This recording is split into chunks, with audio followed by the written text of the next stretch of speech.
Zombie Hunter. I found this game used at a bargain bin in Japan for 100 yen. It still baffles me to this day that I was able to buy an used Nintendo game for around $1. And people in Japan takes real good care of their stuff, so even though it was just the cartridge, the game looked as good as new and worked flawlessly. This was one of the first games I encountered using actual recorded voice, and this game really went in on it. The game is a simple side-scrolling action RPG. You gain experience from taking out enemies, and money and items comes from treasure chests.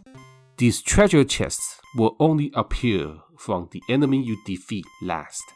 If the last enemy goes off the screen or fall into the pit, the chest will not appear.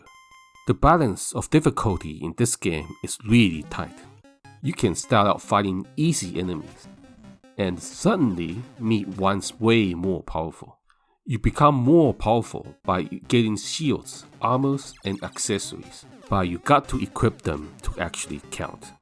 There are different weapons you can get throughout your journey, but anything besides the normal sword have limited charges, so never throw away that sword, or you will find yourself fighting without a weapon. If that ever happens, you might as well just reset the game. Weapons and armors have levels, as indicated by the number below the item. The higher the level, the more powerful they are. Another way to get stronger is leveling up. You do more and take less damage for leveling up. So if you ever get stuck in the game, just go back and fight weaker enemies to level up. The money is used to buy items in shops. In many cases, they are hidden, so it is good to make a habit of spamming up and attack button to find those shops. Hidden items are the only way to recover your health, so always keep a good amount of them in your inventory. In order to get to the next stage, you will need to find a key to open up the gates. The key drops randomly from enemies nearby the exit. At the end of each stage, you fight a dragon as a boss. The only way it can do damage to you is through their projectiles, and you will only shoot one at a time. So that means if you manage to dodge it, the boss cannot throw another projectile until the existing one leaves the screen. Knowing this mechanic, you can easily defeat all the bosses without taking a single damage.